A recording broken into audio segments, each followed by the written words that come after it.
आनंद मिश्रा हमारे साथ शिक्षक नेता जुड़े हुए हैं। आनंद जी, 1,78,026 शिक्षक भर्ती होंगे। नीतीश कैबिनेट की अब मुहर भी लग चुकी है। किस तरीके से देख रहे हैं आज की इस कैबिनेट के फैसले को? जी नमस्कार। ये जो बिहार के शिक्षकों के बहाली के जो कैबिनेट पे मुहर लगी है, बहुत बड़ा ही धोखा देने का कार्य सरकार ने कर रही है। हमारे यहाँ रिक्तियां कितनी है और बहाली पद का सृजन किया गया, बहुत कम संख्या में किया गया। ये बहुत ही खेदजनक है। बिहार के युवाओं को सड़क पर रखने का एक सरकार की साजिश है, उनको बेरोजगार रखने की साजिश है। बिहार में जितने भी शिक्षक हैं, उससे ज्यादा की संख्या में शिक्षकों की आवश्यकता है। विद्यालयों में आप विजिट करके देख लीजिए कितने विद्यालय में शिक्षक की कमी है, लेकिन सरकार ने बहुत ही कम मात्रा में 1,78,026 शिक्षक भर्ती करने का जो कैबिनेट से मुहर लगा है, ये संतोषजनक नहीं है। इसकी संख्या 3 लाख से ऊपर होनी चाहिए थी। 4 लाख पहले के हैं और सबको राजकर्मी कैबिनेट के दर्जा देना चाहिए था। हम इसका विरोध करते हैं। ये बिल्कुल ही सम्मानजनक स्थिति नहीं। बिहार में शिक्षकों की बहाली करके सरकार अपना सिर्फ फेस वैल्यू बढ़ाने का काम कर रही है। बहाली होने वाली दिखाई नहीं प्रतीत होती है। आनंद, ये तो पूरी जो प्रक्रिया है वो जून जुलाई तक पूरी करने की सरकार जो है वो बात कह रही है कि अब देरी लेट लतीफी जो है वो नहीं होगी और इन शिक्षकों को बहाल बीपीएससी के परीक्षा के जरिए लिया जाएगा। तो क्या बीपीएससी की परीक्षा का भी विरोध आप लोग लगातार कर रहे हैं, महाजुटान की बात कर रहे हैं, आखिर समस्या क्या है? देखिए, 2019 से एसटीईटी की परीक्षा लेकर के लोगों को बहाल कर रही यही सरकार थी, दूसरी सरकार नहीं थी। और 2023 चल रहा है। अब ये बीपीएससी से नए सिस्टम में आए हैं, ये देखने की बात है। ये हम बिहार के सभी नागरिक देखेंगे इस चीज को कि सरकार अपने वादे को कैसे पूरा करती है।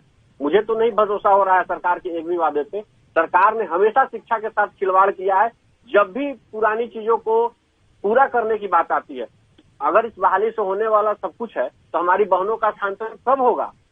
हमारी जो शिक्षिकाएं हैं, हमारे जो दिव्यांग शिक्षक हैं, उनको स्थानांतरण का आज तक सॉफ्टवेयर इनसे निर्माण नहीं हो सका है, तो कैसे हम उम्मीद कर लें कि ये बीपीएससी से बहाली कर लेंगे? बीपीएससी को अपना देंगे संख्या, उससे परीक्षा होगी। मुझे भरोसा नहीं है कि इतनी जल्दी इनके द्वारा बहाली हो पाएगी। और पद ही अब कटौती कर लिए हैं। आप कह सकते हैं कि पद को ही कम कर दीजिएगा तो संभव है। 4 लाख शिक्षक जब इसमें परीक्षा में बैठेंगे तो 4 लाख में और घट जाएंगे संख्या। यानी शिक्षक विद्यालयों में कमने वाले हैं, बढ़ने वाले नहीं है। इस बहाली सरकार जो है ना, दिन में दिया जला करके दिखाने का प्रयास कर रही है। कुछ होने जाने वाला नहीं है। सरकार बिहार के शिक्षा के साथ बहुत बड़ी खिलवाड़ कर रही है। जो बिल्कुल बीपीएससी के द्वारा जो बहाली करने की प्रक्रिया सरकार ने चलाई है, ये शिक्षा के साथ पूर्ण मजाक दिखाई दे रहा है। अनंत, जो शिक्षक अभ्यर्थी पास होंगे, राजकर्मी का दर्जा मिलेगा, वेतनमान भी उनका फिक्स कर दिया गया है, इसमें भी परेशानी है?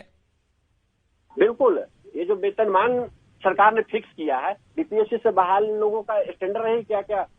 यही लालू जी की सरकार ने बीपीएससी से 2 बार बहाल किया है। उनका वाला वेतनमान आप दे देते अगर बीपीएससी से बहाल करना ही है तो आप नया आकर्षक वेतन के नाम पे जो चोरी कर रहे हैं, शिक्षकों के हक अधिकार को छीनने का काम कर रहे हैं और दिखावा कर रहे हैं आम जनता के सामने, ये संभव नहीं है। ये सरकार जो छल कर रही है, इसके खिलाफ हम बिहार के तमाम शिक्षक संगठन एकजुट होकर के सड़क पर उतरने की तैयारी कर लेंगे और कर रहे हैं। सरकार को अपने गलत नीति पे वापस लेने के मजबूर करेंगे हम। अनंत कह रहे हैं कि सड़क पर उतरे हैं, तो क्या आप चाह रहे हैं कि किस तरीके की जो प्रक्रिया है वो सरकार अपनाए? सरकार ने पद सृजन भी किया, कैबिनेट ने मुहर भी लगा दी, तमाम चीजें पूरी प्रक्रियात्मक अब चल रही है। अब आखिर नई चीज क्या चाह रहे हैं आप लोग? हम तो चाह रहे हैं कि हमारे जितने भी पूर्व के शिक्षक हैं, चाहे वो 2003 से बहाल हो या 2022 तक बहाल हो, जितने भी शिक्षक है सबको राज्यकर्मी का दर्जा आप दे दीजिए। उसके बाद जो 3 लाख, 3.5 लाख या 5 लाख जितने भी सीट है, सबको आप बहाल कर लीजिए।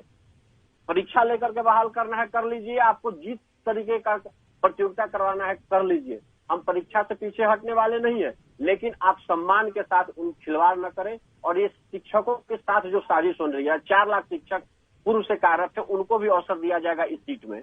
और जो नए बेरोजगार लोग हैं, अभ्यर्थी लोग हैं, उनको भी दिया जाएगा। तो आप कल्पना कीजिए, मान लेते हैं कि इसमें 1 लाख लोग पुराने शिक्षक आ जाते हैं, 4 लाख से 1 लाख तो घट गया शिक्षकों की संख्या। अब जी ये शिक्षकों की बिहार में आवश्यकता। चलिए, बिल्कुल आनंद जी, बहुत बहुत शुक्रिया हमारे साथ अपनी बातों को साझा करने के लिए। और साथ ही साथ रजनीश और संजय भी जुड़े थे, आपका भी बहुत बहुत शुक्रिया।